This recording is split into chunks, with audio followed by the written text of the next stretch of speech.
Bismillahirrahmanirrahim. Assalamualaikum warahmatullahi wabarakatuh. Alhamdulillahi ala ihsani wa syukru lahu ala taufiqihi wa amtinani. Asyhadu an la ilaha illallah wahdahu la syarika lahu ta'ziman li sya'nih. Wa asyhadu anna Muhammadan abduhu wa rasuluh ila ridwanih. Allahumma salli alaihi wa ala alihi wa ashabihi wa ikhwanih. Hadirin hadirat yang dirahmati Allah Subhanahu wa taala.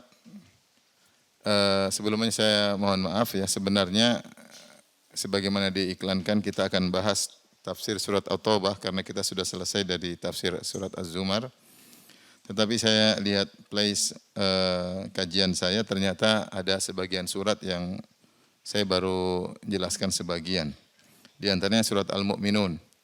Surat Al-Mu'minun di kajian saya pernah sampaikan sampai ayat 30 ya. Sampai ayat 30. Oleh karenanya insyaallah pertemuan kita lanjutkan surat Al-Mu'minun ayat 31 sampai selesai insyaallah ya. Jadi kita bahas surat Al-Mu'minun ya. Surat Al-Mu'minun ya. Juga mungkin lebih pas buat ibu-ibu karena surat At-Taubah di awal perang-perang mulu ya. Jadi kayaknya enggak pas buat hati ibu-ibu, mungkin nanti ada waktunya ya. Insyaallah. Jadi sekarang nanti surat Taubah ada waktunya insyaallah taala. Kita pingin tentang kisah-kisah dulu ya. Kita selesaikan. Insyaallah kita mulai surat Al-Mu'minun ayat 31 ya. Tolong dibuka surat Al-Mu'minun surat 23 ayat 31. Allah Subhanahu wa taala berfirman, "Tsumma ansha'na min ba'dihim qarnan akharin." Setelah Allah menyebutkan tentang ciri-ciri orang beriman, kemudian Allah menyebutkan tentang penciptaan manusia ya. Sampai akhirnya Allah sebutkan tentang kisah Nabi Nuh alaihissalam, yaitu rasul yang pertama. Sampai pada ayat 30 ya. Kemudian pada ayat 31 Allah sebutkan tentang rasul yang lain setelah kisah Nabi Nuh. Kata Allah Subhanahu wa taala, "Tsumma ansha'na min ba'dihim qarnan akharin." Kemudian kami jadikan sesudah mereka umat yang lain. Sesudah mereka maksudnya sesudah kaum Nabi Nuh ya. Yang di mana kita ketahui kaum Nabi Nuh dibinasakan oleh Allah dengan banjir yang Allah bukakan air dari langit maupun dari bumi ya.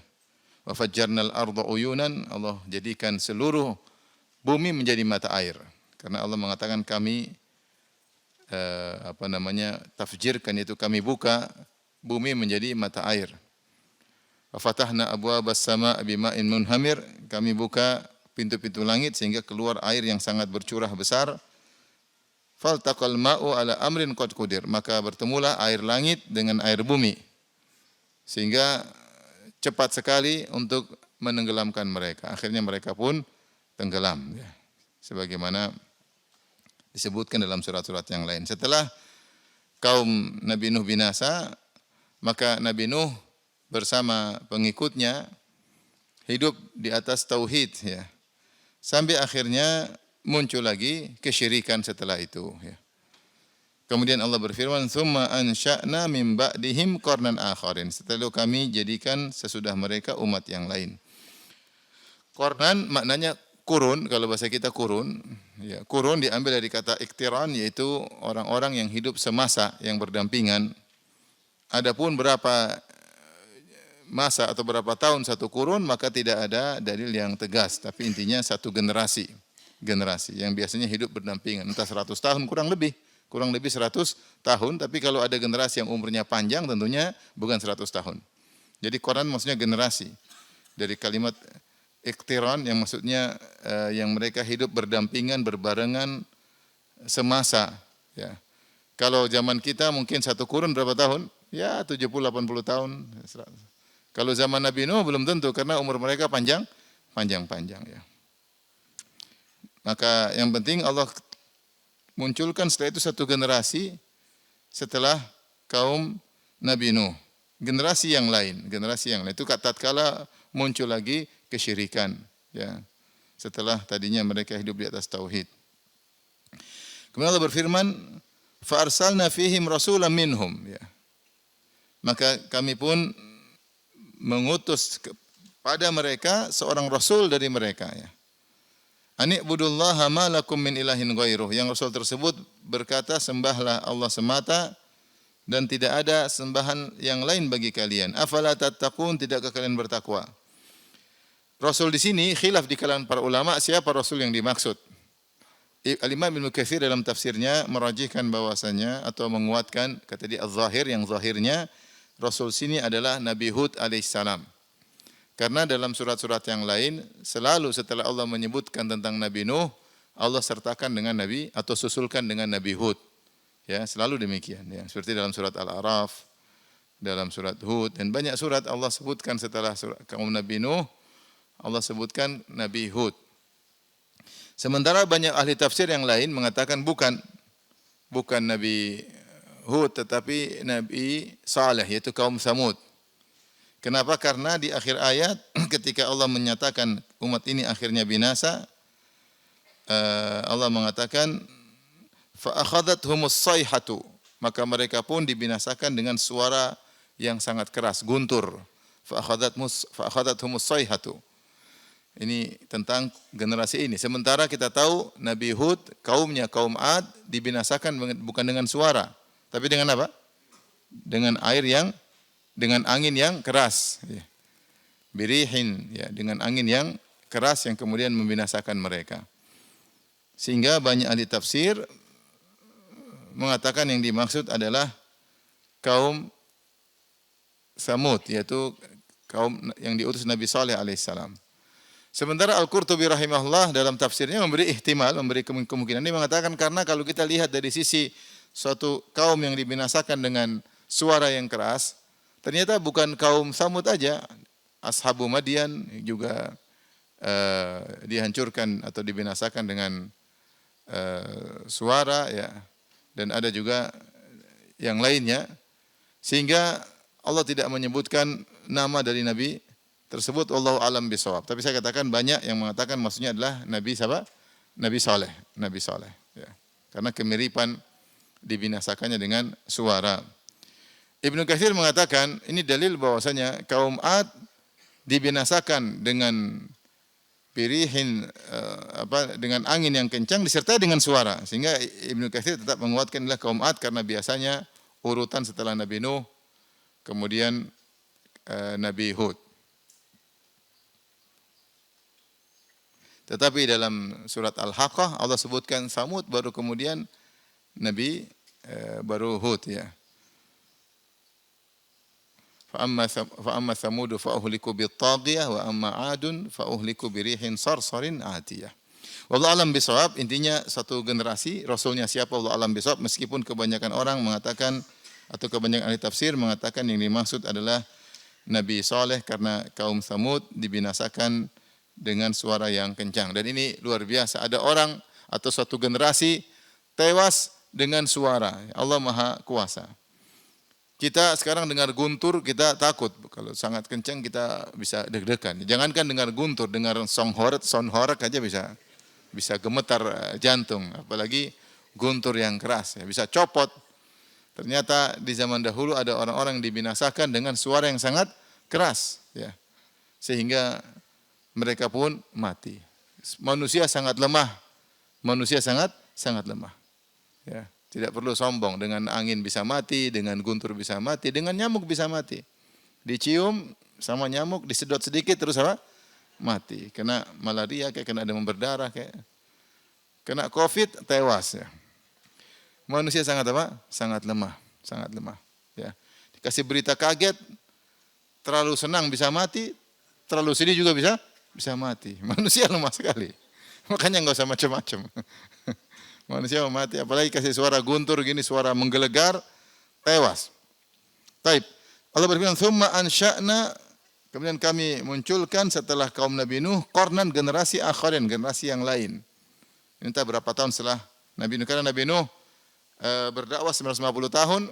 Setelah itu dia hidup lagi, ada yang mengatakan 300 tahun kemudian lagi baru kemudian dia meninggal. Kemudian generasinya berapa lama bertahan di atas tauhid sampai muncul kesyirikan. Karena begitu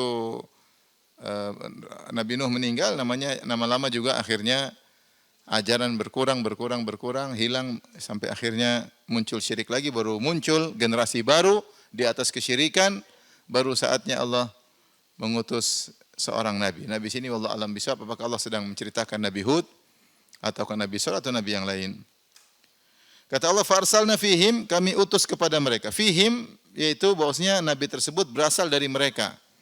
Karena ada sebagian nabi yang tidak berasal dari kaumnya ketika berdakwah. Contoh seperti Nabi Lut kepada kaum Sodom. Nabi Lut alaihissalam dari keluarganya Ibrahim dari Babilonia, ya. Kemudian berangkat ke daerah Sodom, daerah Yordan, berdakwah kepada kaum di Yordan. Seperti Nabi Musa alaihissalam selain berdakwah kepada Bani Israel, dia juga mengarahkan dakwahnya kepada suku Kipti. Karena kebetulan suku Kipti tinggal bersama Bani Israel atau Bani Israel tinggal bersama suku Kipti, sehingga Nabi Musa alaihissalam yang bersuku Bani Israel juga mendakwai suku Egypt, yaitu sukunya Fir'aun, kemudian pembesar-pembesarnya juga masyarakatnya secara umum. Ini maksudnya Nabi berdakwah kepada kaum yang lain karena kondisi. Ada juga yang mengatakan Nabi Yunus alaihissalam juga berdakwah kepada suku Nainawa dan dia bukan berasal dari mereka. Allah alam bisawab, intinya ketika Allah mengatakan fa arsalna fihim, kami utus kepada mereka, ingin menjelaskan bahwasanya Rasul yang sedang dibahas ini dari suku mereka. Dari suku mereka. Dan itu kebanyakan para Rasul seperti itu. Wa ila adin akhahum huda. Kepada kaum Ad dari saudara mereka, maksudnya dari suku mereka, kami utus kaum Hud. Wa ila Samuda akhahum Saleha. Kepada kaum Samud kami utus dari saudara mereka, yaitu maksudnya dari satu suku yang sama, ya. Dan istilah akhu bisa maknanya adalah satu suku, ya. Seperti salah satu tafsir dari firman Allah ketika Bani Israel mengatakan kepada Maryam, mereka mengatakan, ya ukhta Harun, ma kana abuki imra'a sau'in wa ma kanat ummuki baghiyya. Ya ukhta Harun, maksudnya Maryam adalah keturunan dari sukunya Harun, dari keturunan sama Nabi Harun. Salah satu pendapat ahli tafsir, ya. Seperti Allah menyebutkan tentang Nabi Hud, Allah mengatakan wadhkur akha adin id anzara qaumahu bil ahqaf. Dan ingatlah atau sebutlah tentang kisah saudara dari kaum Ad, maksudnya satu suku. Jadi secara umum nabi-nabi berasal dari suku yang sama. Ayat ini turun dan surat Al-Mu'minun adalah surat Makkiyah untuk menjelaskan bahwasanya kondisi Rasul ini sama seperti kondisi Nabi Muhammad SAW. Yang Nabi Muhammad berasal dari suku Quraisy. Nabi dari suku Quraisy, tinggal bersama Quraisy, ya, bertahun-tahun. Laqad labistu fikum umran, itu sudahlah aku tinggal bersama kalian dalam waktu yang lama, ya. Kemudian Allah sering mengatakan wa ma sahibukum bimajnun. Kawan kalian itu bukan orang gila sebagaimana yang kalian tuduhkan. Allah mengatakan wa ma sahibukum, Muhammad itu kawan kalian, artinya kalian sudah kenal dari lama. Kalian kenal sudah lama karena Rasulullah SAW hidup bersama mereka, tumbuh berkembang bersama mereka sampai mereka saking kenalnya Rasulullah, mereka gelari dengan Al-Amin, yaitu yang terpercaya. Maka sungguhnya ketika seorang nabi berasal dari kampung sendiri, itu nikmat dari Allah Subhanahu wa taala karena sudah diketahui bukan orang asing. Dan seandainya kalau diimani tidaklah terhalang dengan fanatik suku, ya. Beda kalau dari suku lain, malaslah enggak suku lain. Tapi kalau suku sendiri, apa alasan untuk menolak nabi tersebut, ya. Oleh karenanya Quraisy apa alasannya untuk menolak Nabi Muhammad SAW? Padahal kalau bahasa secara duniawi, kalau Nabi Muhammad sukses, mereka juga ikut sukses sama-sama Quraisy. Apa masalahnya? Berbeda kalau dari suku yang lain. Makanya pengikut Musailimah Al-Kadzdzab tidak mau beriman kepada Nabi Muhammad SAW. Kenapa? Karena Musailimah dari Rabi'ah, sementara Rasul dari Mudhar, maksudnya sukunya berbeda, jalurnya berbeda. Maka ada di antara mereka yang berkata, lakadzabu Rabi'ah ahabbu ilayya min sadiqi Mudhar. Pendusta dari Rabi'ah itu Musailimah lebih saya sukai daripada orang yang jujur tapi dari suku yang lain, yaitu suku apa?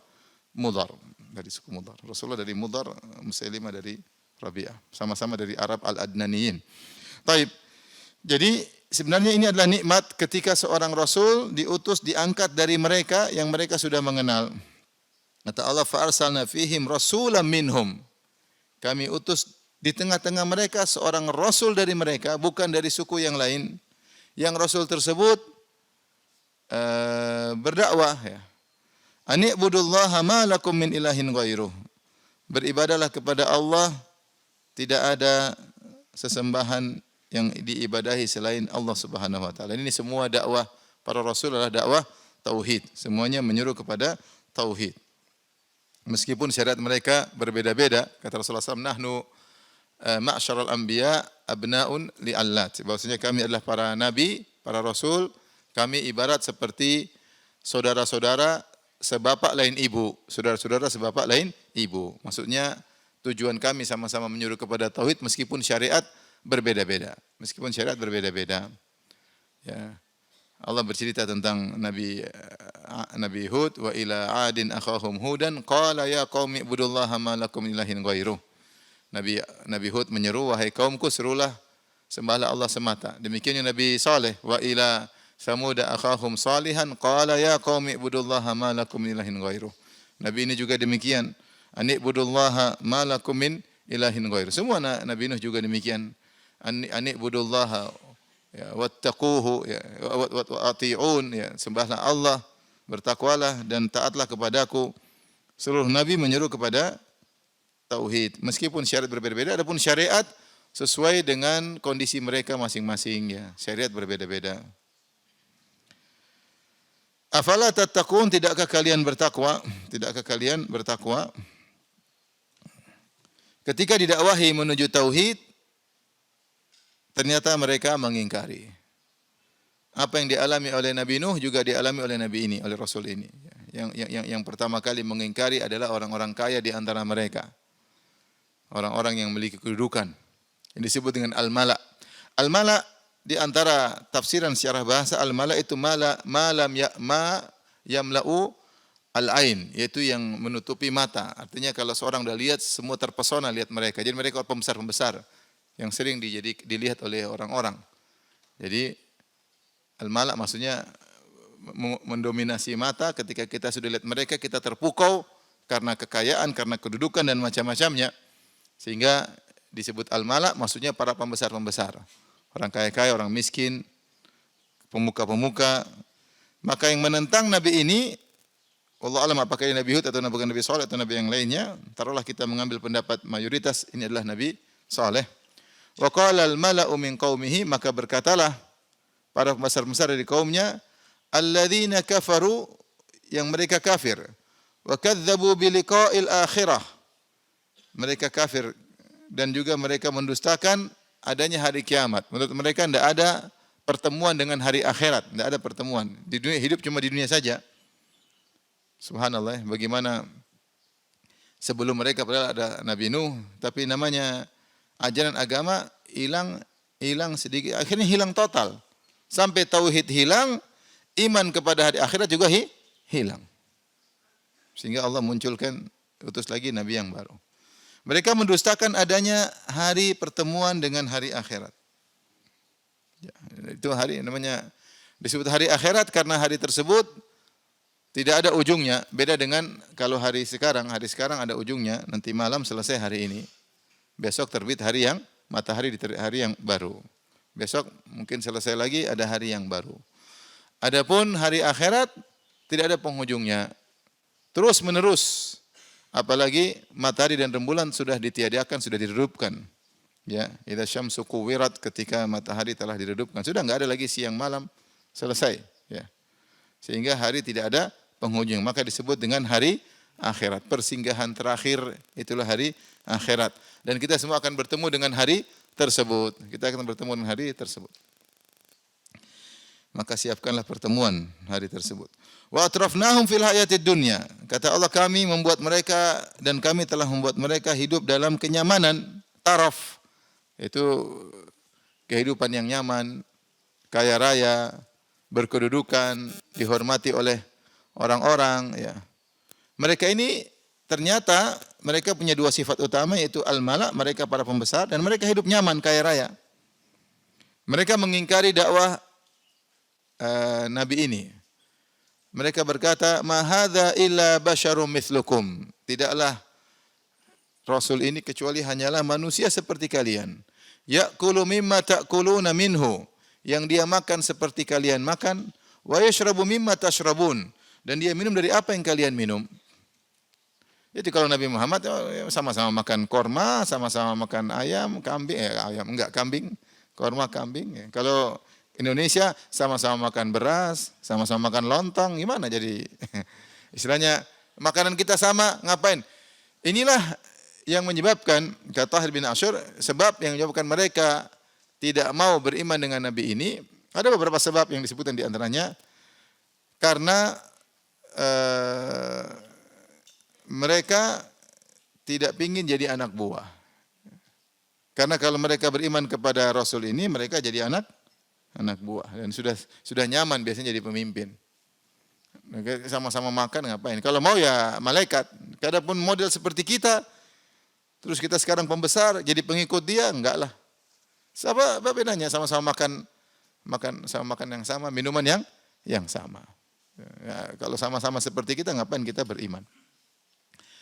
Kemudian juga para ulama yang menyebutkan di antara sebab juga karena mereka tidak ingin dihisab. Ya.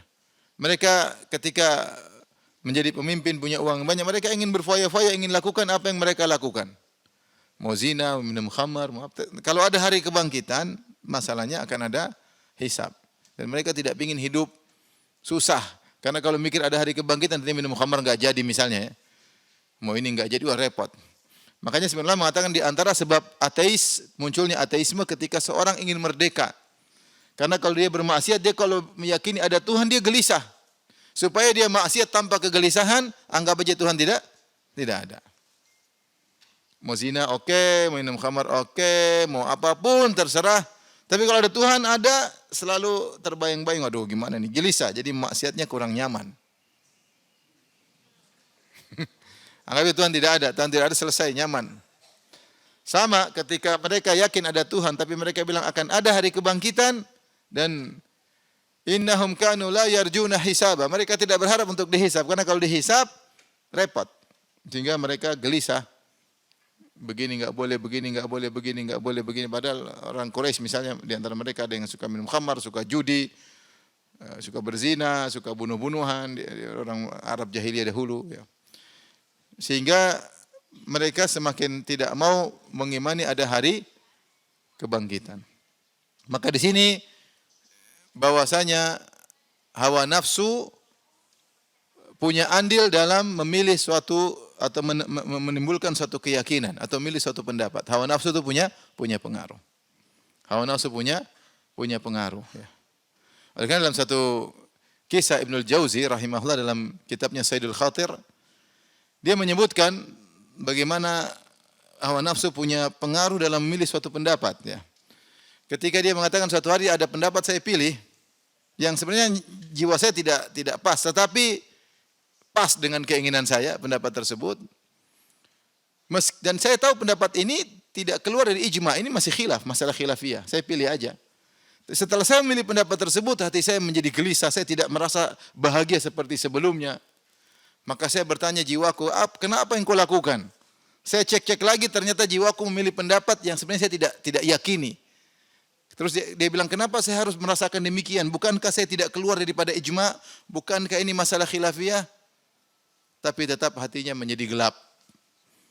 Maka hati-hati kita kalau memilih pendapat, jangan pilih pendapat yang menguntungkan kantong kita. Ya.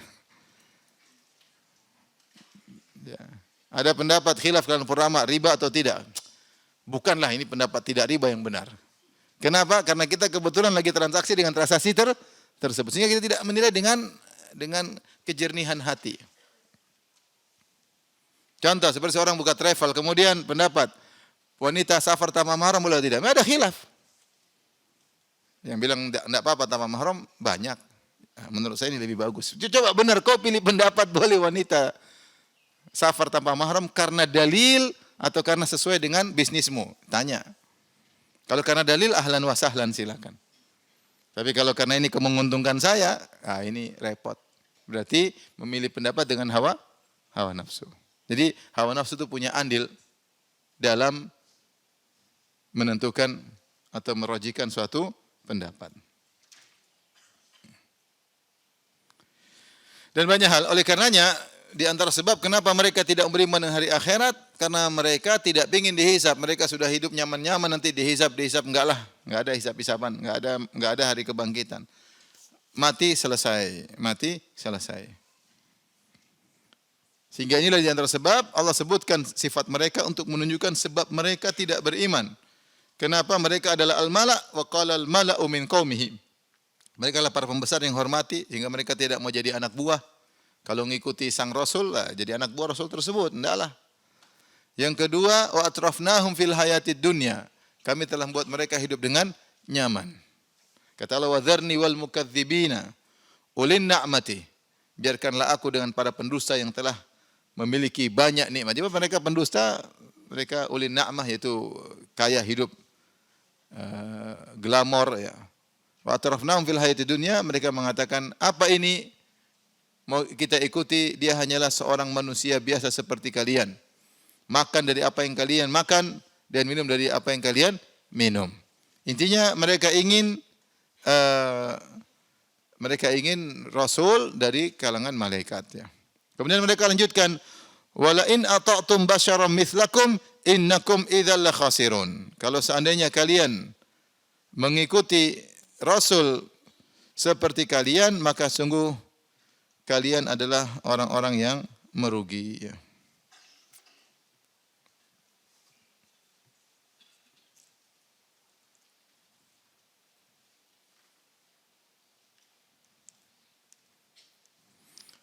Rugi ya, kalau kita mau mengikuti jangan seperti kita. Rugi karena kita bakalan jadi anak buah. Kita harus taat kepada dia. Rugi. Ya. Sungguhnya ketika seorang rasul dari kalangan manusia itu tentu nikmat dari Allah Subhanahu wa taala. Karena seorang rasul dari kalangan manusia itulah yang bisa diikuti, yang bisa dicontohi, yang bisa dipraktekkan kehidupannya, yang dia mengerti kondisi manusia karena dia juga manusia, dia yang bisa beri wejangan yang sesuai dengan manusia ya. Tapi kalau rasul dari malaikat enggak bisa diturutin, enggak bisa diikuti ya. Enggak bisa diikuti.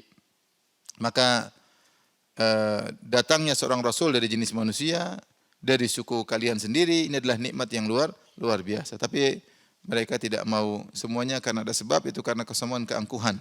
Kata mereka, kalau kita ikuti manusia seperti kalian, innakum idzal la khasirun, maka sungguh kalian akan merugi. Maunya rasul bukan dari manusia. Ini adalah dalil mereka. Setelah itu mereka menyebutkan dalil yang lain untuk menolak adanya hari kebangkitan. Kata mereka, ayaidukum annakum idza mittum wa kuntum turaban wa idzaman annakum mukhrajun.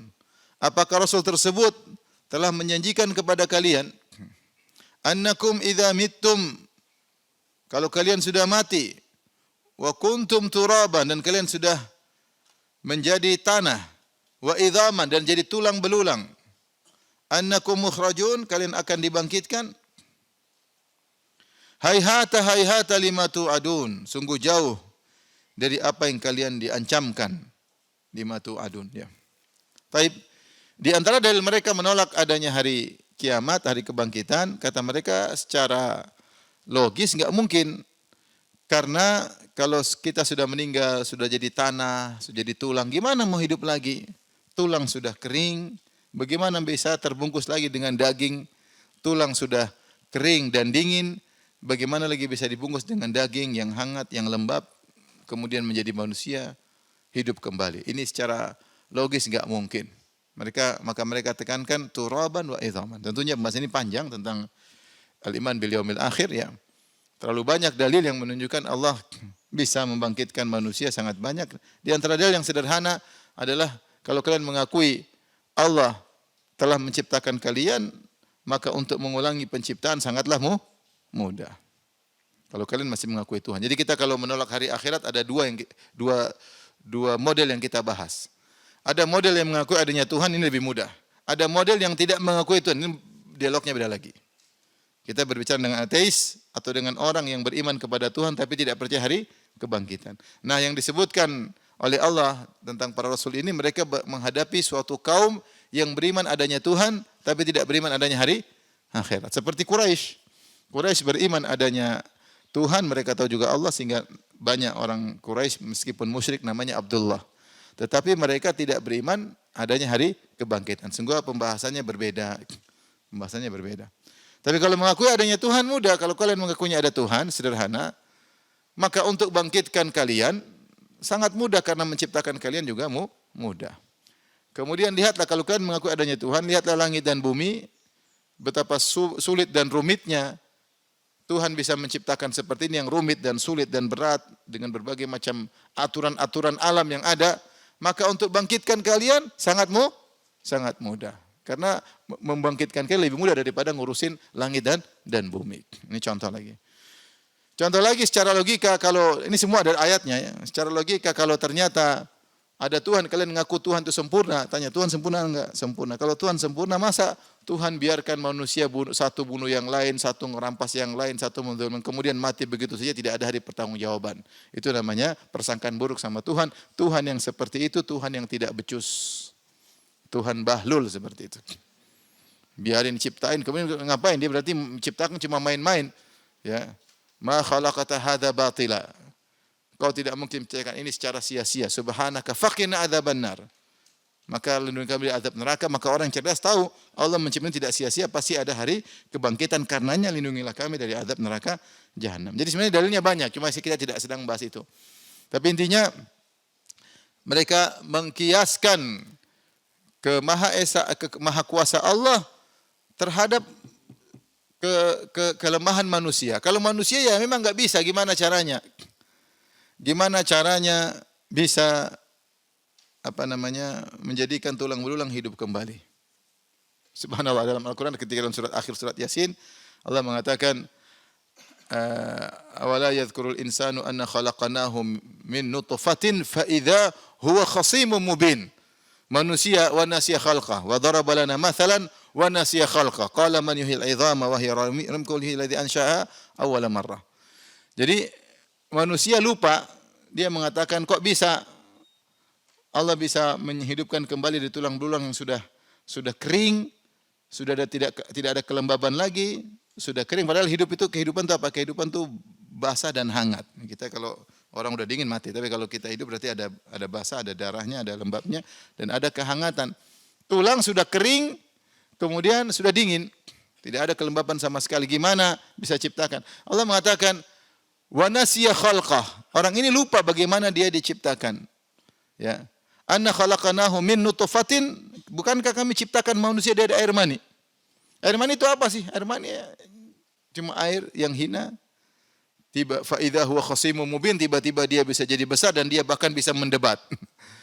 Bukankah perubahan air jadi nutfah, dari nutfah jadi alaqah, alaqah jadi mudghah, mudghah jadi, ini kan luar biasa, dari kecil merangkak, dari bahlul kemudian mulai pintar, dari goblok terus Tuhan. Ini siapa yang bisa merubah seperti ini kalau bukan Tuhan?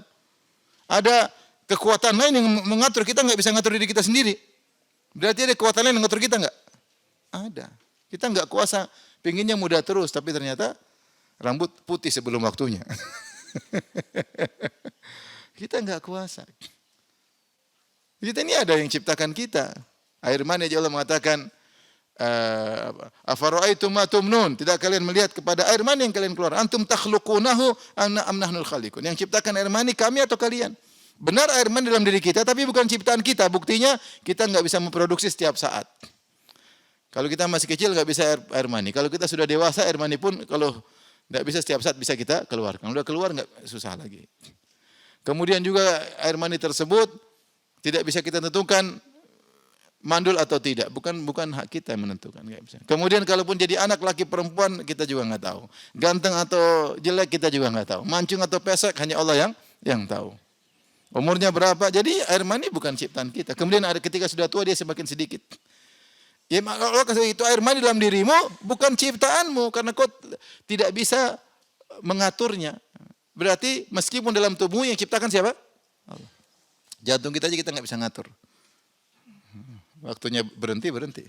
Kita tidur, ngorok, jantung kita berdetak enggak? Berdetak. Siapa yang mendetakkan? Allah Subhanahu wa taala.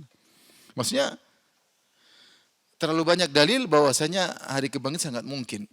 Ya, sangat mungkin perubahan manusia dari satu bentuk ke bentuk yang lain mudah. Ketika Allah rubah lagi tulang, berubah lagi jadi manusia, apa susahnya? Apa susahnya? Maka dia pun berdalil, mereka berdalil para malak, para pembesar-pembesar ini mengkiaskan kekuasaan Allah dengan kekuasaan manusia. Manusia kekuasaan terbatas. Kalau manusia enggak mungkin bisa tulang ini kembali lagi. Mau dikumpulkan seluruh profesor medis satu dunia bikin tulang hidup lagi enggak bakalan bisa. Enggak bakalan bisa ya. Annakum mukhrajun, apakah kalian sudah jadi tulang, jadi tanah, kalian bisa hidup kembali? Hayhata lima tu'adun. Maka jauh sekali dari kebenaran apa yang diancamkan kepada kalian. Hayhata ini secara bahasa Arab ada yang mengatakan adalah isim fi'il, ada yang mengatakan isim masdar, tapi maknanya adalah ba'uda. Ba'uda atau ba'idun lima tu'adun atau ba'uda lima tu'adun. Ba'idun atau ba'uda lima tu'adun. Dan hayhata kata Al-Qurtubi rahimahullah bisa dibaca dengan 10 model. Hayhata, hayhatu, hayhati, hayhatin, ya, hayhatan, ada semuanya datang dalam bahasa Arab. Maknanya sungguh jauh atas apa yang diancamkan kepada kalian. Ya. Au'ad, tu'adun dari au'ad, tu'ad. Ya. Di sini di awal mereka mengatakan aya'idukum, apakah Rasul ini menjanjikan bagi kalian? Di akhir ayat pada ayat ke-35 mereka berkata aya'idukum, apakah Rasul tersebut menjanjikan kepada kalian akan hari kiamat, hari kebangkitan? Di ayat 36 lima tu'adun, kepada kalian yang Rasul tersebut ancamkan terhadap kalian. Jadi menunjukkan ketika Rasul ini berbicara tentang hari akhirat, dia menggabungkan antara janji dan ancaman. Antara janji dan ancaman. Ini dari faedah dari Tahir bin Asyur. Ketika dia bicara tentang hari akhirat, dia mengatakan kalau kalian berbuat baik, maka kalian akan dibangkitkan dan akan mendapatkan kenikmatan abadi. Tapi ingat, kalau kalian tidak berbuat kebaikan, kalian berbuat buruk, syirik kepada Allah, kalian akan dibangkitkan dan kalian akan disiksa. Sehingga sang Rasul menggabungkan antara janji dan ancaman. Dan itulah metode dakwah para Rasul, yaitu mubasyir dan munzir, memberi kabar gembira dan memberi apa? Peringatan, ya. Targhib wa tarhib, memberi motivasi dan juga memberi ancaman. Dan demikianlah kondisi akhirat. Fariqun fil jannah, fariqun fis sa'ir. Sekelompok di surga dan sekelompok di neraka jahanam. Maka dia ingatkan, hati-hati. Maka orang ini mengatakan, ngapain percaya sama dia? Tidak usah takut dengan apa yang dia ancamkan. Hayhata lima tu'adun. Enggak mungkinlah kita mau dibangkitkan lagi, kemudian mau disiksa oleh Tuhan. Enggak mungkin kita dibangkitkan lagi, kemudian mendapatkan nikmat surga. Semuanya tidak mungkin, mustahil. Gimana tulang belulang bisa kemudian kembali lagi? Subhanallah, syubhat ini selalu ada. Ya. Seperti dalam surat Qaf, ya. Ketika mereka mengatakan syai'un ajib, sebagaimana daging-daging kemudian sudah dimakan bumi, kemudian jadi daging kembali.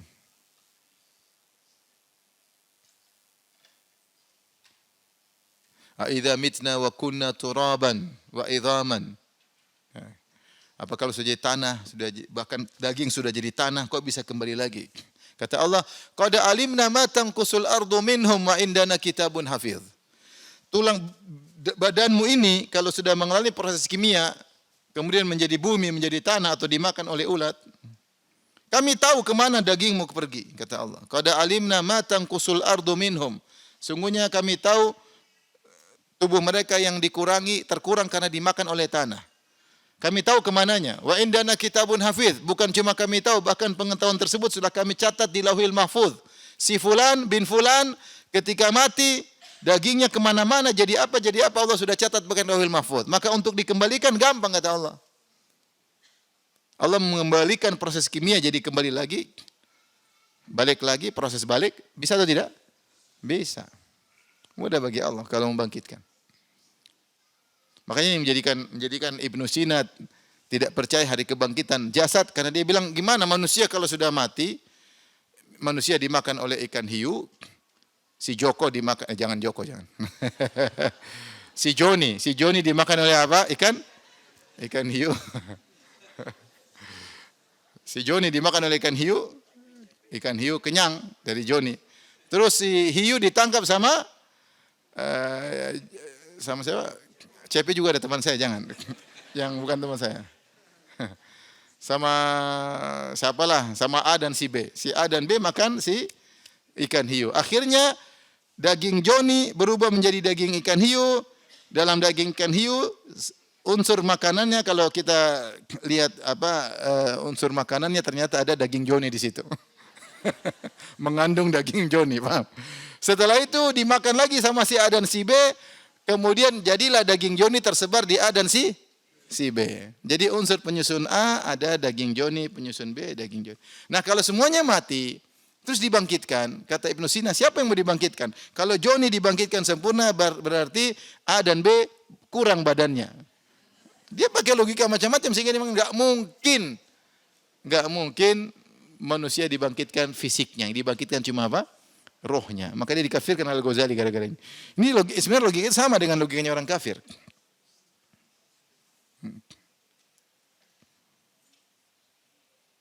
Dzalika raj'un ba'id. Idza mitna wa kunna turaban wa idhaman. Inna lama bu'utsun dalam yang lain. Mereka raj'un ba'id ini enggak mungkin kembali. Maka Allah bantah. Qad alimna ma tanqusul ardu minhum wa indana kitabun hafiz. Kami tahu kemana badanmu berubah dimakan sama tanah. Kemana? Nanti dikembalikan lagi. Gampang. Makanya dalam hadis ketika Allah membangkitkan seorang manusia, Allah mengatakan, ya ardu ijma'i ma fiki minhu. Ya bumi, kembalikan lagi tubuhnya yang setelah kau makan. Kembalikan lagi. Mudah bagi Allah mengembalikan proses kimia. Tapi intinya, kalau Allah Maha Kuasa, semuanya Allah bisa lakukan. Taib. Dalil kedua, setelah mereka mengatakan enggak mungkin secara logika bahwasanya tulang kembali lagi ada dagingnya. Dalil kedua kata mereka, lihatlah kenyataan yang ada, kita berdalil dengan kenyataan. In hiya illa hayatuna dunya namutu wa nahya wa ma nahnu bimab'utsin. Lihatlah bagaimana kehidupan kita cuma kehidupan dunia, kami hidup, kami mati dan kita tidak bakalan dibangkitkan. Kita tidak bakalan dibangkitkan.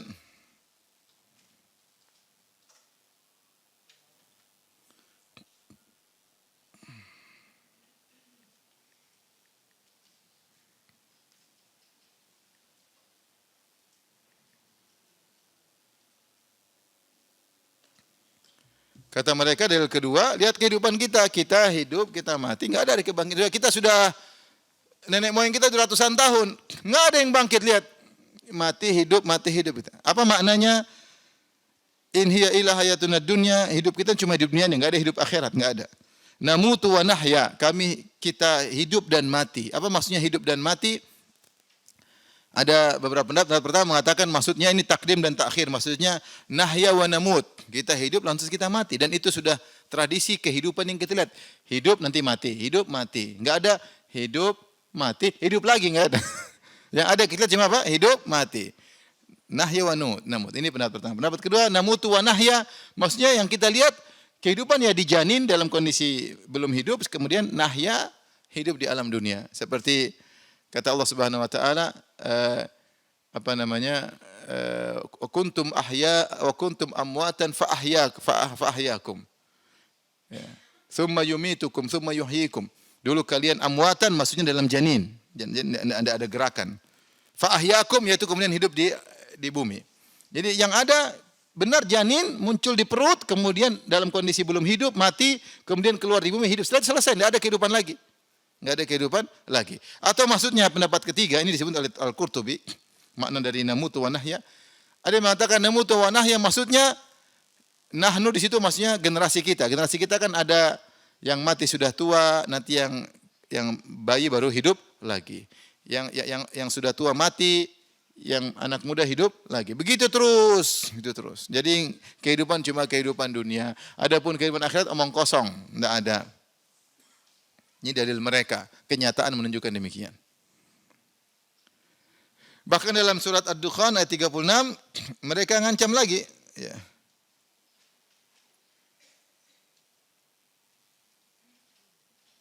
Dalam surat Ad-Dukhan ayat 36, surat Al-Jasiyah 25, mereka mengatakan kepada Rasulullah, fa'tu bi abaina in kuntum shadiqin. Kalau memang benar ada hari kiamat, bangkitkan nenek moyang kami. Kami ingin nanya, benar enggak ada malaikat maut?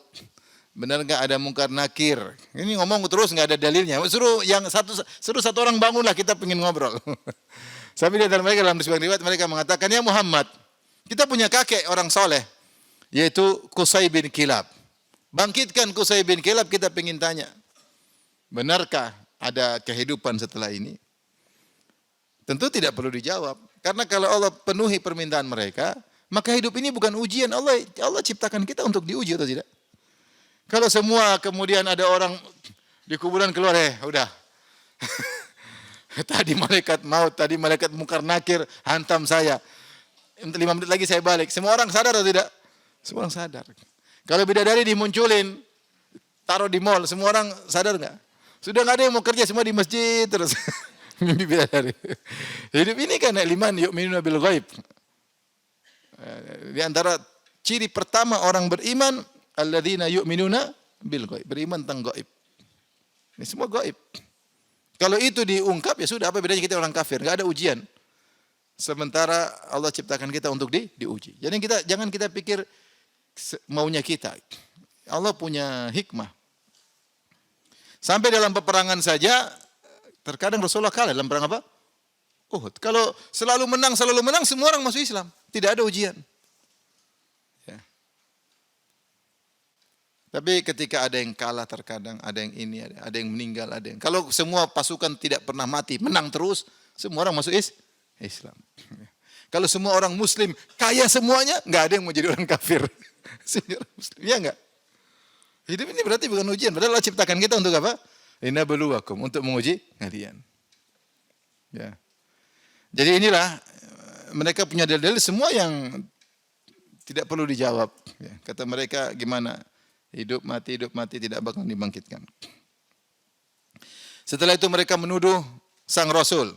In huwa illa rajulun iftara 'ala Allahi kadziban wa ma nahnu lahu bimu'minin. Sungguhnya si fulan ini, si Rasul ini hanyalah seorang lelaki. Merendahkan, iftara 'ala Allahi kadziban, yang hanya berdusta atas nama Allah Subhanahu wa taala. Mereka percaya Allah, tapi mereka ini dusta. Rasul dusta. Dusta di mana? Bilang dia ngaku sebagai Rasul, dusta pertama. Dusta kedua bilang ada hari kebangkitan. Ini pendusta besar.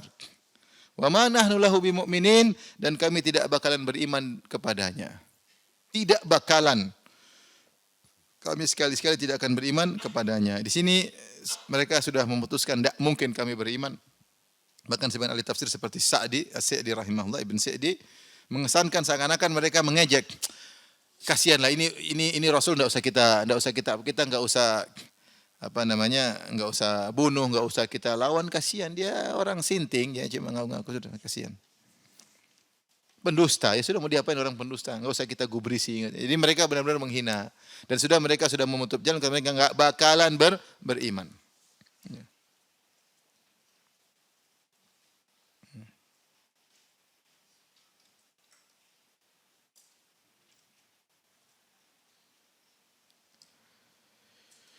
Maka ketika kondisi sudah tidak memungkinkan mereka lagi beriman dan mereka mengejek sang Rasul, maka sang Rasul pun berdoa, qala rabbinsurni bima kadzabun. Ya Allah, tolonglah aku karena mereka telah mendustakan aku. Minta agar diselamatkan. Kalimat qala rabbinsurni, ya Allah tolonglah aku, seakan-akan ada ancaman gangguan fisik. Wallahu alam bisawab ya. Apakah dengan hanya karena dusta kemudian Rasul ini kemudian minta agar diselesaikan karena percuma, atau mereka ingin menyakiti sang Rasul ya apa secara fisik, makanya sang Rasul mengatakan qala rabbil surni bima kadzabun. Ya Rabbku, tolonglah aku karena mereka mendustakan aku. Maka Allah mengatakan qala amma qalilin la yusbihunna nadimin. Allah berfirman kepada sang Rasul, sebentar lagi amma qalilin la yusbihunna nadimin, maka mereka akan menjadi orang yang menyesal. La yusbihunna di sini ada yang maknanya dari kalimat sayrurah, yaitu bakalan jadi menyesal, sebentar lagi bakalan jadi menyesal, mereka akan jadi menyesal. Atau la yusbihunna juga menunjukkan ada waktu, yaitu mereka akan menyesal di waktu pagi karena mereka akan diserang atau akan diadab oleh Allah di waktu pagi. Di waktu pagi hari, yaitu kita bisa artikan asbah maksudnya lisayrurah, maksudnya sebentar lagi mereka akan menyesal, atau kita maknakan dengan secara waktu, yaitu sebentar lagi di waktu pagi mereka akan menyesal karena azabku akan menimpa mereka di waktu pagi hari. Kata Allah, fa akhadhatumus sayhatu bil haqq. Maka kemudian mereka dimusnahkan oleh guntur bil haq, yaitu tidak zalim. Allah tidak zalim. Tapi benar mereka berhak untuk dibantai dengan suara gemuruh, halilintar, ya, yang menggelegar, yang mematikan mereka, masuk ke dalam jantung mereka sehingga mereka tewas. Faja'alnahum gusaan, dan kami jadikan mereka seperti gusa, seperti buih. Gusa itu apa? Buih itu gusa usail. Sail itu maksudnya aliran air. Apakah di lautan ataukah ketika ada banjir? Ketika ada banjir yang dibawa rumput-rumput yang kering, kotoran-kotoran, buih yang tidak ada nilainya, itu namanya gusa. Dibawa tidak ada nilainya sama sekali. Ya. Kalau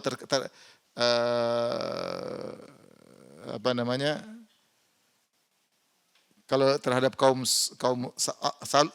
Samud, Allah mengatakan kahashimil muhtazir. Jadilah mereka seperti daun-daun kering, rumput-rumput kering. Jadi tidak ada nilainya. Fabu'dan lil qaumiz zalimin. Maka binasalah atau jauhlah dari rahmat Allah bagi siapa? Bagi orang-orang yang zalim, karena mereka zalim. Zalim terhadap diri mereka, melakukan berbagai macam kemaksiatan. Kemudian zalim karena melakukan kesyirikan, dan anasyirka la zulmun azim. Syirik adalah kezaliman paling besar. Zalim karena telah menyakiti sang Rasul yang ingin kebaikan bagi mereka. Orang yang terbaik dikatakan sebagai pendusta. Maka mereka telah berbuat zalim, maka mereka disiksa oleh Allah dengan kebenaran. Memang berhak untuk disiksa. Maka Allah mengatakan, fa akhadhathumus sayhatu bil haqq. Maka mereka pun dibinasakan dengan suara yang menggelegar dengan haknya. Memang benar berhak untuk disiksa, tidak ada kezaliman bagi Allah Subhanahu wa taala. Saudara berfirman, "Tsumma ansha'na min ba'dihim qurunan akharin." Tadi saya bilang katakan ini menguatkan itu adalah kaum saleh karena dengan suara. Kalau Nabi Hud dengan rihin, dengan angin, bukan dengan suara. "Tsumma ansha'na min ba'dihim qurunan akharin." Setelah itu kami munculkan lagi, kami ciptakan lagi generasi-generasi yang lain. Kalau tadi kornan satu generasi, sekarang ada generasi yang lain. "Ma tasbiqu min ummatin ajalah wa ma yastakhirun." Tidak ada satu umat pun yang mendahului ajalnya, dan tidak pula mereka terlambat dari ajalnya. Itu semuanya sesuai dengan ajalnya. Waktunya mati, waktunya disiksa, waktunya diadab. Tidak tertunda sedikit pun waktu adab mereka, dan tidak tertunda sedikit pun waktu mati mereka. Setelah Allah berfirman, "Tsumma arsalna rusulana tatra." Setelah itu kami mengutus rasul-rasul kami tatra, yaitu secara banyak, ya. Berturut-turut. Baik. Di sini lihat ayat ke-42 sampai 43, Allah tidak menyebutkan kami utus rasul. Allah hanya mengatakan summa ansha'na min ba'dihim qurunan akharin. Setelah itu kami setelah kaum yang binasa tadi, entah kaum Nabi Saleh atau nabi yang lainnya, kami munculkan lagi, kami ciptakan generasi-generasi yang, tapi Allah tidak menyebutkan tentang rasul diutus. Sehingga sebagian ulama seperti Tahir bin Asy'ar mengatakan maksudnya generasi ini masih berada di atas ajaran nabi sebelumnya. Apakah ikut Nabi Saleh, Nabi Hud atau nabi sebelumnya, sehingga beberapa generasi tanpa rasul tetapi masih berada di atas ajaran nabi-nabi sebelumnya. Sehingga mereka hidup sampai waktunya ajal mati atau waktunya mereka mau diadab oleh Allah, terserah Allah Subhanahu wa taala. Jadi ada masa di mana nabi tidak diutus lagi, muncul generasi-generasi tapi masih berada di atas ajaran rasul sebelumnya. Ini disebut dengan masa fatrah. Seperti di zaman Nabi sallallahu alaihi wasallam, masa fatrah dari wafatnya Nabi Isa sampai Nabi Muhammad sallallahu alaihi wasallam berapa tahun? Sekitar 570 tahun. Rasulullah lahir 571. Nabi Isa wafat sekitar tahun 30 Masehi. Atau sekitar 30 Masehi, Rasulullah lahir berapa? 571. Kemudian Rasulullah jadi nabi 40 tahun kemudian. Yaitu 570-an tahun, 580-an tahun masa fatrah. Tetapi orang-orang yang hidup di Jazirah Arab, terutama di Hijaz, di Mekah terutama, mereka masih mengikuti ajaran sebelumnya. Ada ajaran Nabi Ismail alaihissalam. Apalagi Ka'bah dibangun di situ. Yang bangun Ka'bah Ibrahim siapa? Ismail. Dan Quraisy adalah keturunan Ismail. Sehingga Rasulullah sebutkan ada orang-orang meskipun di masa fatrah kenabian, tetap diazab dalam neraka jahanam. Kenapa? Berarti hujah masih ada ketika itu. Rasulullah sebutkan contoh orang-orang yang tidak menemui Nabi SAW masih di zaman fatrah tapi diazab dengan neraka. Siapa mereka? Banyak. Di antaranya misalnya Amr bin Al-Khuzai. Dia hidup di masa fatrah antara Nabi Isa, antara zaman Nabi Ismail dengan Nabi Muhammad SAW. Tapi kata Rasulullah SAW, "Ra'aitu Amr bin Al-Khuzai yajur qasbahu finnar." Aku lihat dia menggeret ususnya di neraka jahanam. Kenapa? Li'annahu awwalu man sayyaba sawaib. Dia yang pertama kali mengkeramatkan onta, mengkeramatkan kambing, dan dia yang pertama kali mengimport berhala dari Syam ke Mekah untuk diibadahi, sehingga kita tidak bilang dia di masa fatrah pasti masuk surga, enggak. Dia di masa fatrah tapi masih ada sisa-sisa ajaran Nabi sebelumnya, makanya dia bilang dia di neraka. Contohnya siapa? Contohnya Abdullah bin Jud'an. Abdullah bin Jud'an juga hidup di masa fatrah dan dia dari kabilah Bani Taim. Dari kabilahnya Quraisy tapi dari Bani Taim, Quraisy At-Taimi, Quraisy At-Taimi. Makanya keluarganya Abu Bakar. Makanya Aisyah bertanya, "Ya Rasulullah, bagaimana dengan Abdullah bin Jud'an? Kana yasilur rahim, kana yakrid dhaif, kana..." Dia dulu suka menyambung silaturahmi, suka menjamu tamu, wa yut'imu ta'am, suka buat banyak kebaikan. Hal yanfa'uhu dzalik? Apakah kebaikannya bermanfaat bagi dia sementara dia meninggal di masa fatrah? Tidak ada nabi, tapi ada ajaran sebelumnya masih ada. Kata Nabi sallallahu alaihi wasallam, "La, tidak bermanfaat." Lam yakul yauman qat rabbi ghfirli khati'ati yaumaddin. Dia tidak pernah ngomong sekalipun berdoa, "Ya Allah, ampunilah aku di hari kebangkitan." Itu dia tidak percaya sama hari kebangkitan. Taib, neraka. Siapa lagi? Adi bin Hatim, bapaknya. Bapaknya juga tidak hidup di zaman Nabi. Bapaknya hidup di masa fatrah. Terkenal dengan berbuat baik, maka Adi bin Hatim bertanya, "Ya Rasulullah, ayahku dulu begini. Apa kata Nabi? Apakah dia masuk surga?" Enggak, kata Nabi sallallahu alaihi wasallam, "Kana abuka arada amran fa asabahu." Ayahmu dulu ketika berbuat baik dia riya. Dan dia mendapatkan popularitas dengan riaknya tersebut. Tidak ada faedahnya. Ya. Lihat lagi Amr bin As, saya enggak tahu Wa'il bin As mendapati zaman Nabi atau tidak. Amr bin As, Al-As bin Wa'il dapat zaman Nabi atau tidak? Nabi sallallahu alaihi wasallam ya. Tapi intinya Al-As bin Wa'il, bapaknya Amr bin As, hidup dalam kondisi musyrik, kemudian ketika mati, sebelum mati dia sempat bernazar ingin menyembelih 100 ekor onta untuk dibagikan. Maka Amr bin As datang kepada Rasulullah, "Rasulullah, ayahku dulu punya janji begini, punya nazar. Apakah saya membayarkan nazarnya?" Kata Rasulullah SAW, "Amma abuka, lau aqarra bit tauhid la nafa'a dzalik." Ayahmu, kalau dia dulu bertauhid, bermanfaat, tapi tidak ada faedahnya.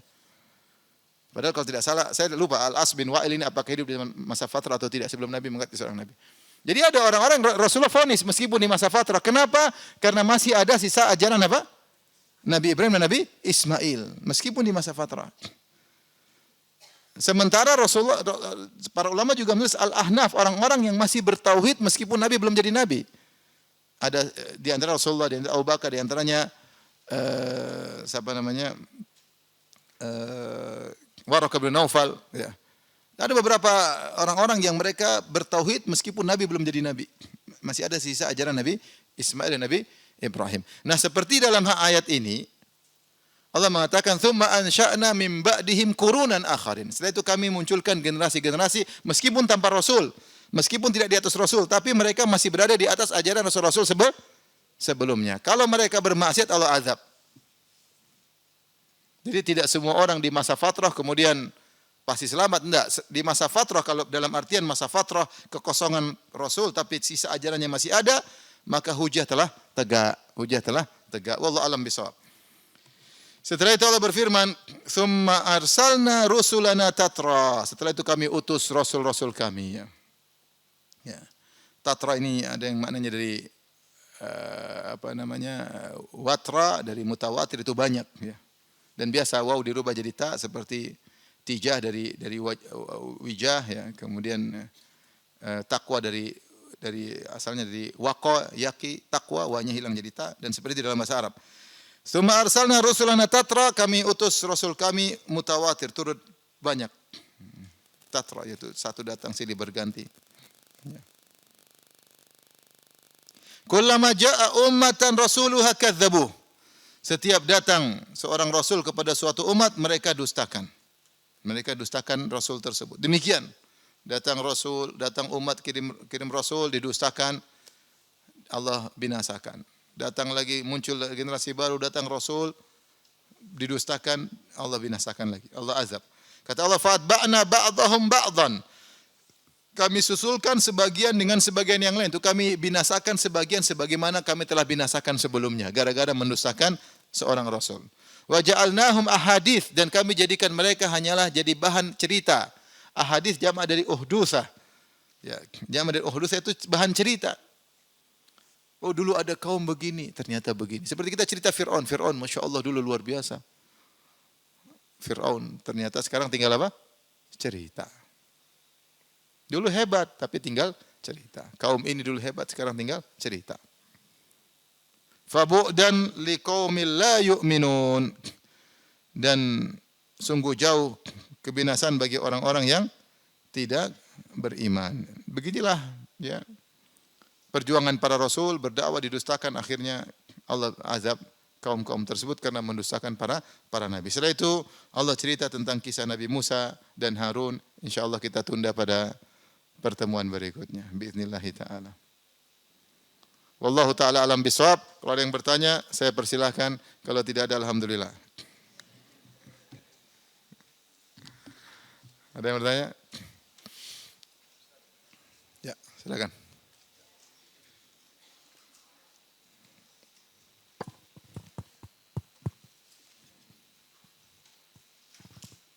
Assalamualaikum warahmatullahi wabarakatuh. Waalaikumsalam warahmatullahi wabarakatuh. Mengenai Abdullah Al-Qasaimi ini Ustaz. Dia seorang dai hebat, dipuji, diagungkan gitu. Kok bisa jadi murtad, nggak percaya dengan Tuhan? Itu dosanya dia apa bisa seperti Kenapa? itu? Dia melakukan dosa apa sehingga dia bisa Allah jadikan dia ateis gitu Ustaz. Padahal dia membantah ateis di buku-bukunya Ustaz. Ya. Dia ketika menulis buku Al-Sira' Baina At-Tauhid wal Wathaniyah, dia fokus membantah kesyirikan, terutama orang Syiah dia bantah kesyirikan, minta-minta kepada, intinya dia mengagungkan tauhid sampai 2 jilid. Allah alam kenapa dia begitu? Banyak ulama mengatakan karena dia ujub. Karena apa? Ujub. Makanya kita kalau muji orang juga hati-hati. Ini kita begini, saya begini. Kita tuh sayang sama orang, tapi belum tentu hatinya kuat. Contoh, saya punya kawan, dia hafal Quran dan dia guru Quran. Dia punya anak juga hafal Quran, tapi dia terlalu mempopulerkan anaknya belum waktunya. Kasihan, anaknya masih kecil, kita nggak kuat menanggung popularitas. Anaknya akhirnya kacau. Paham? Kenapa hati orang belum tentu kuat? Akhirnya anaknya sudah jadi imam, padahal ada juga yang lebih, tapi dia ingin mengorbitkan apa? Anaknya berkelahi sama dia. Di ujungnya berkelahi, diajak berantem bapaknya. Karena tidak semua orang kuat dengan popularitas. Kita pelan-pelan aja, normal aja. Normal aja. Ya. Saya mohon maaf, saya sendiri pernah ada ustadz, anak muda. Ustadz kita ngisi barang. Dalam hati, ngapain ngisi barang sama saya? Mau pansos dalam hati saya. Saya pingin ada regenerasi, pingin dia, tapi khawatir dia tidak kuat hatinya. Sehingga akhirnya kalau dia sudah merasa tenar, udah dia menganggap yang lain rendah, dia berani ngomong, berani semua, lebih tidak mampu, hatinya belum mampu. Tidak istilahnya natural. Hati enggak kuat. Maka kita harus perhatikan seperti tadi, dia dipuji habis-habisan, oh hebat-hebat, dia enggak kuat. Tidak mudah jadi orang tulus, jadi orang ikhlas itu tidak mudah. Ya, karena hati itu apa? Lemah. Sama saya bilang kalau ada misalnya kita seperti ada kawan yang seperti ada teman yang sempat bangun villa, kemudian ustadznya ceramain. Ini villa buat ustadz-ustadz, nanti kan kasihan dia ria kan? Kasihan. Cuma mending dia diam-diam enggak ada yang tahu, tapi ketika dia dipublish, mungkin ustadznya demi menambah follower, kasihan dianya. Maksudnya kita harus memikirkan hati orang. Sama seperti saya punya travel, misalnya saya ada artis, gimana travel sama saya? Kan apa dia hatinya ikhlas pamer-pamer amalnya? Saya untung travel saya naik, tapi dia korban. Maksudnya hati itu ngeri. Ini menunjukkan hati kita apa sangat lemah. Maka jangan kita muji orang, lihat. Makanya kan hukum asal pujian tidak boleh. Kecuali yang kita tahu orang tersebut insya Allah dia kuat. Tidak boleh muji-muji orang. Kita pengen puji tapi aduh kasihan dia. Kamu kok nggak muji saya? Kasihan kau kalau saya puji kau. Ada puji ya udahlah. Apalagi yang muji seorang ustadz Iya makanya ya. Makanya kan kata seorang ulama kalau ustadzmu habis ceramah ditanya gimana ceramah tadi, bilang aja biasa-biasa aja. Jangan bilang Ustadz Masya Allah tadi ceramah antum semua orang nangis. Ustadz kepalanya besar. Ustadz aja bisa berubah, itu contohnya Abdul Qasim. Apalagi kita yang kayak begini modelnya. Maka janganlah mengorbankan orang, jangan spekulasi juga dengan diri apa? Diri kita. Saya berapa kali orang bilang gitu, Ustadz ngisi barang permintaan. Ngisi barang buat apa? Ini masih muda. Saya tidak ngomong cuma, aduh. Saya kasihan kau maksudnya. Saya bukannya sama saya, tapi kan orang seakan-akan sudah setara gitu loh. Saya bukan siapa-siapa juga. Tapi kan saya sudah lama dakwah, kemudian seakan-akan setara. Akhirnya dia lupa diri. Berani ngomong. Bukannya kita sayang, cuma kasihan dia belum tahu apa? Kuat. Dan akhirnya benar, yang minta gitu artinya sekarang merajalela. Dia sama ustadz lain akhirnya. Maksudnya ada buktinya. Kita nasihati nggak mau dengar lagi. Dulu masih sering saya nasihati. Ini contoh kasus. Ini kan nggak direkam kan, nggak apa-apa. Menurut saya hati itu lemah ya, hati itu lemah. Ini baru hijrah sudah pengen tampil mulu. Kasihan dia, ustadz udah dakwah lama ikhlas belum tahu. Ini baru hijrah sudah pasti ikhlas kan belum tentu. Kemudian kita orbit-orbit aja artinya ya udahlah. Sayangi hatimu, sayangi hati orang. Ya kita bukannya suudon tapi kita mencegah satu dzari'ah, bagus. Jangan sampai dia naik terjerumusnya terus. Kalau enggak main puji-puji enggak tahu. Ya. Assalamualaikum. Muji istri saja istri bisa kepala besar. Besok-besok angkat suara. Kalau memang cantik, besok wah kamu jelek ternyata itu udah repot. Makanya muji-muji harus lihat juga ya. Oke. Silakan Bu. Silakan Bu. Mana suaranya Bu? Assalamualaikum. Waalaikumsalam warahmatullahi wabarakatuh. Mic-nya rusak. Mic-nya rusak ya? Kasih mic aja, kasih mic yang benar.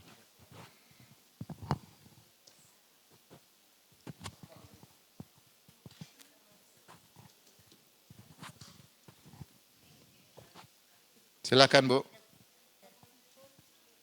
Salam.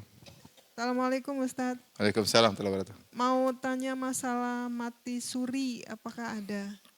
Mati suri kalau maksudnya benar-benar mati, ketemu malaikat maut, kemudian nyawanya dicabut, ketemu mungkar dan nakir itu enggak ada.